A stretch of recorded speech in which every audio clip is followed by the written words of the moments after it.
Previously, the European scientists, they believed that the Earth was the center of the solar system and the universe. And all the planets, as well as the moon and the sun, it revolved around the Earth. This was called as geocentrism. And this was believed since the time of Ptolemy in the 2nd century BC till as late as 16th century, until Nicholas Copernicus in 1512, he propounded the heliocentric theory of the planetary motion, and he said, it is the sun which is the center of the solar system, and all the planets, as well as the Earth, it revolves around the sun.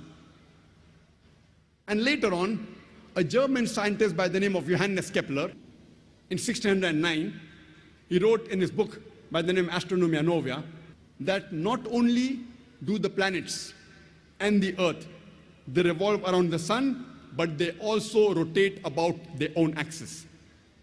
And when I was in school, I passed my school in 1982, about more than 25 years back. There I too read that the planets and the Earth, they revolve around the sun, and the planets and the Earth, they rotated about their own axis. And the whole solar system, also in the galaxy, it revolved, including the sun, but the sun did not rotate about its own axis.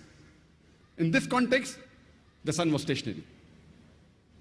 But when I read the verse of the Quran in Surah Anbiya, chapter number 21, verse number 33, which says, Huwa allazi khalaqal layla wan nahar. It is Allah who has created the night and the day. Washamsa wal qamar, the sun and the moon. Kullun fi falaki yasbahun, each one traveling in orbit with its own motion. So the Quran says the sun and the moon, besides revolving, they also rotate about their own axis.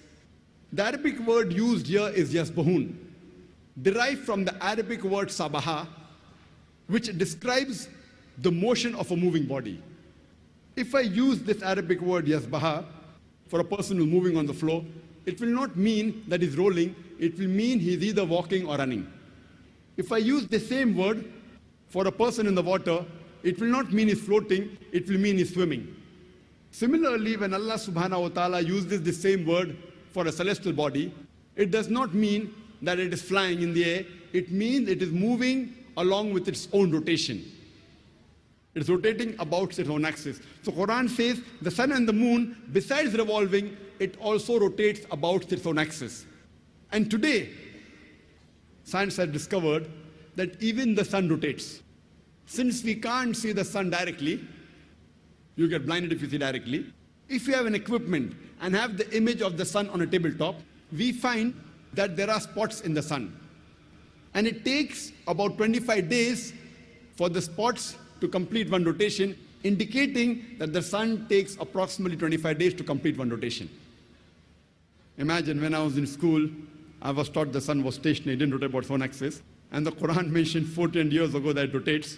And now, alhamdulillah, most of the schools have incorporated that the sun also rotates.